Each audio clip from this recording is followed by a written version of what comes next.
Buhari stopped us from handling Boko Haram.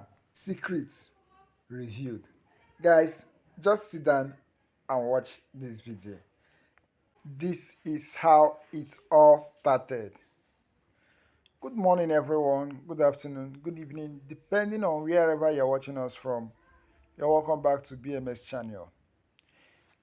If you really want to understand how Obama's administration treated Nigerians with his friends, the likes of Buhari and APC, did to Nigerians, I will be dropping a video for you people to watch to see how these men messed up Nigeria.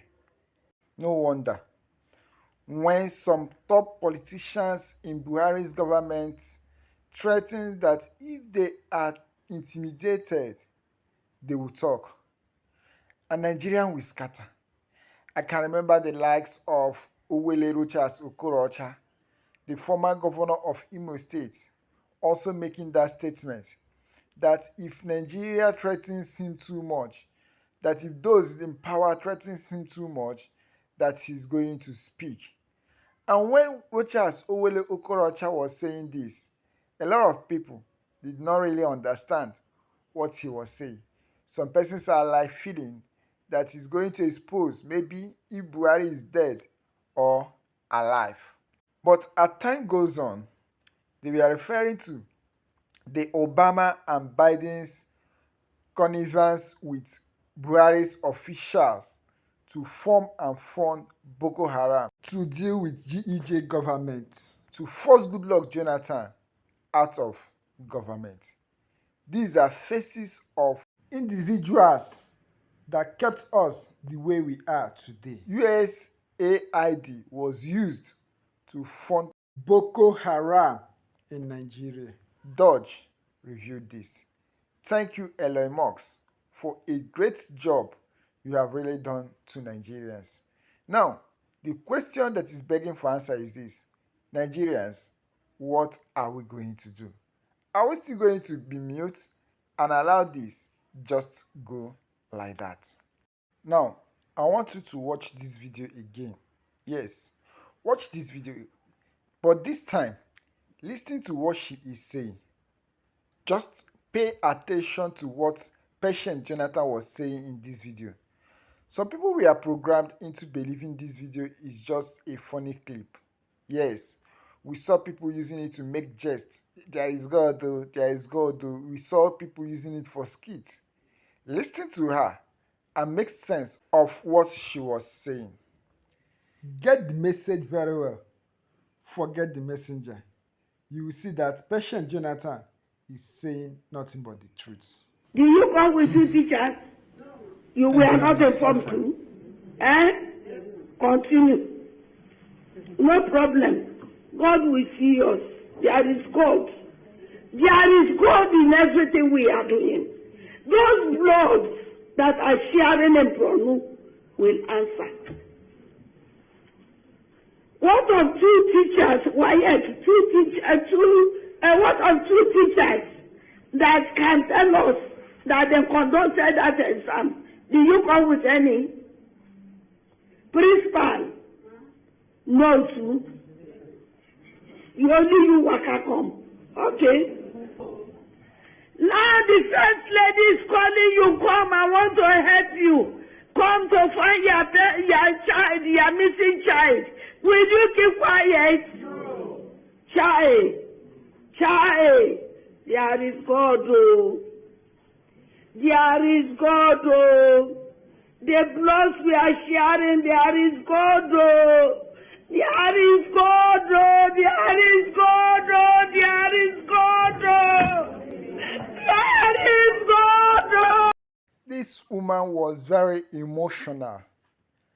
She was very, very emotional. And she knew that Boko Haram is being sponsored. You can hear the questions she asked.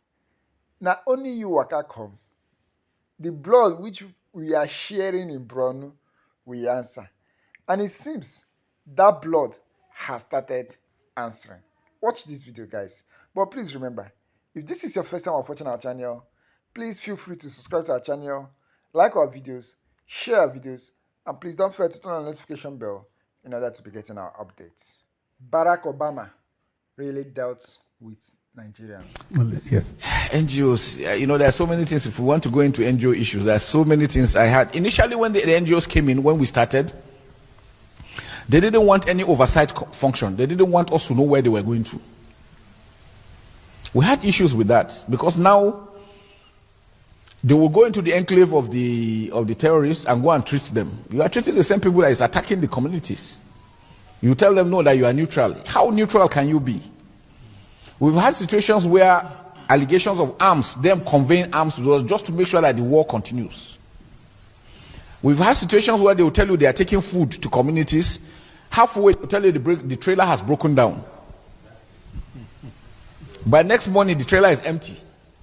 And that vehicle that is broken down, the driver will just go and drive it and take it back. So what had happened? You have funded those guys. You are taking care of them equally. We've had several situations like that. So we said, no, it can't continue like that. And that's why we insisted with the state government that, look, the state government must know what's going on. So if any NGO comes, it must be registered. We must monitor what's going on. We've had situations where NGOs will come in with unidentified individuals entering communities. You don't even know what they're doing. They don't have NGO ID cards. They are not part of the government. Who is taking them to? What are they going there for? And so by the time we start monitoring what they were doing, we noticed things started getting better. So which means something is going on somewhere. Because they come from all over the world and you don't know who is who. So that's why for every country, please regulate what the NGOs are doing, monitor what they're doing. Most times you hear them telling you that they spent $10 million and then you wonder where. Most times the money is spent on themselves, on their luxuries. The hotels they stay, the vehicles they are using and all those things. The locals don't benefit much from them. And yet this thing keeps on. I've told you, somebody will come and pay for a house for 10 years ahead. So what is he trying to tell you? This thing will never end until after 10 years, or maybe he will renew it. And again, I always remember that if there is peace and the threat level is low, one, they are going to retrench them. Two, their hazard allowance will reduce. How many of them will want that? We're not saying all of them are bad. No, some are really doing very well. Some are extremely doing very well. But again, please don't just assume they're just monitor what's going on, monitor what's being spent. I think it's important.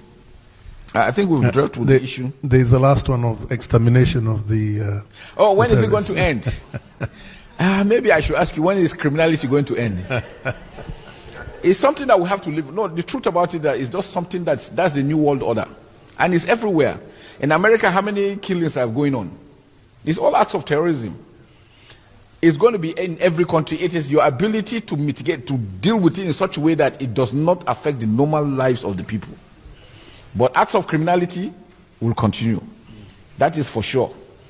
Countries that have not had it, please don't allow it to start. Whatever it takes, once they start, please nip it immediately in the bud. It's very important. And what does it take? Monitoring. Monitoring is good.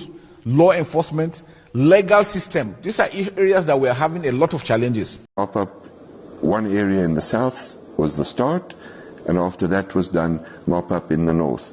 The division would follow behind, occupied terrain. We would train the division in situ in defensive positions, etc. But we were never allowed to execute the entire operation. So in 1 month, we took back terrain larger than Belgium from Boko-Haram. We were not allowed to finish because it came at a time when governments were in the process of changing. I think President Jonathan's government possibly saw the entire Boko-Haram contract, if we call it that, almost as a last gasp in order to regain popularity. The incoming president, President Buhari, was heavily supported by a foreign government, and one of the first missions was to terminate our contract. Could you name that foreign government? Yes, we were told it was the United States, and they had actually funded President Buhari's campaign. The campaign manager for President Buhari came from the US.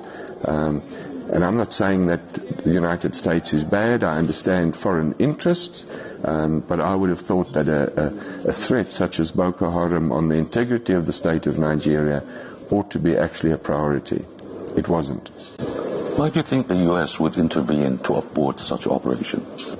Again, I can't answer that. I think that the US can answer, but what I've come to realize, that is when a government's foreign interests clash with the state's own domestic interests, conflict is bound to ensue. And those conflicts usually just continue with no end. And we can look at all the conflicts in Africa where foreign forces have come in, they've prolonged those conflicts, they haven't ended those conflicts. And the amount of money and manpower and equipment thrown at those conflicts says to me that something is wrong if no end result is achieved. And surely that end result should be to end the conflict and establish a basis for negotiations, come to an agreement, and then re-establish governance. But that's not what's happening in Africa. How much did you charge the Nigerian government? Well, first of all, we didn't charge the Nigerian government. And I think here that is a question the Nigerian government can answer. We were one subcontractor. So in other